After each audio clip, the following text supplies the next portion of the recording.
এই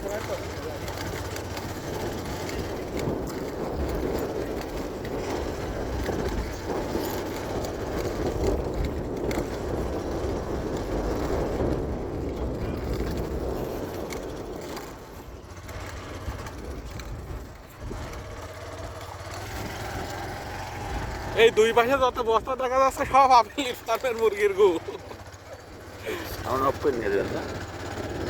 হ্যাঁ, করার দরকার নেই, জলটা চলুক, সমস্যা কি দুর্গন্ধ মাইরি বাবা।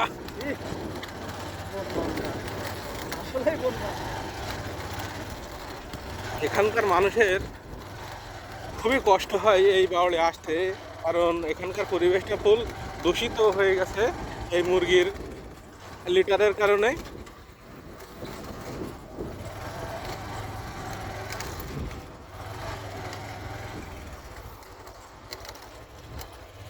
রাস্তার অবস্থাও ভালো না।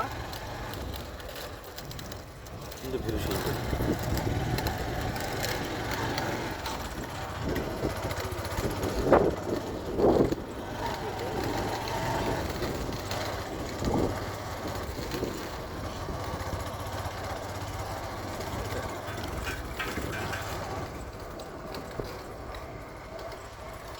নামতে হবে।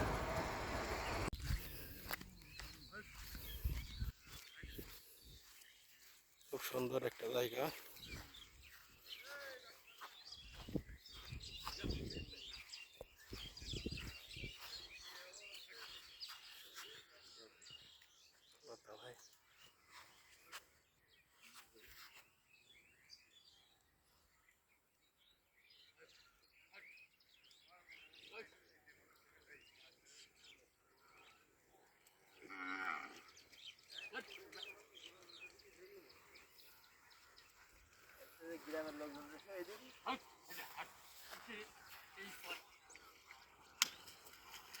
ভাই আচ্ছা, কয়টা আছে গরু?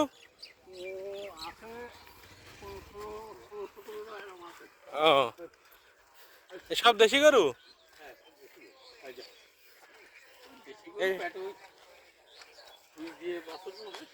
ও, এই সকালে আনেন আর এই বিকাল হলে নিয়ে যান? তাহলে তো দুপুরে খাওয়া দাওয়া হয়নি মনে হয় নাকি? ও, সাথে করে খাবার নিয়ে আসেন?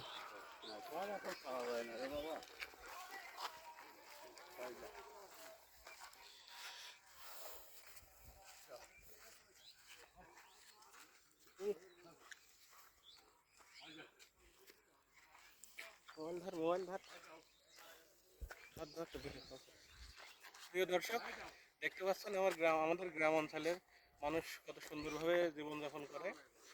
এই চাষা তার নিজস্ব গরু 17 থেকে 18টা গরু আছে, এইখানে নিয়ে আসে চাষ করে খাবার খাওয়াতে। চাষাও গরুর সাথে সকালে আসে এবং খাবার খাওয়ায় চাষার সাথেই চলে যায়, কিন্তু তার দুপুরের খাবারটা চাষা সাথে করেই নিয়ে আসে।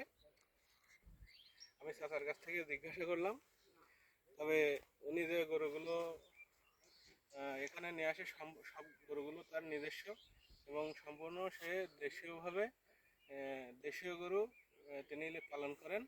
এখানে এই গরুগুলো পালন করে উনি লাভবান, এবং এইভাবে গরু চাষ করলে, পালন করলে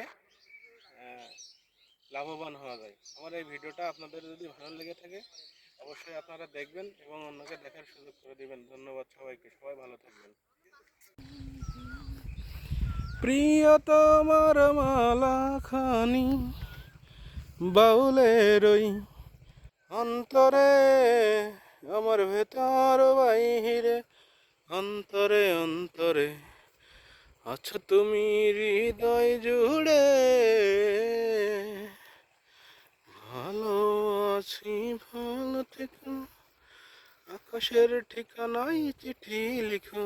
অসাধারণ মুহূর্ত, দেখুন সূর্য অস্ত যাচ্ছে, কত সুন্দর লাগছে, পরিবেশটা খুবই সুন্দর। সম্পূর্ণ পরিবেশটা আমি আপনাদেরকে দেখানোর চেষ্টা করছি।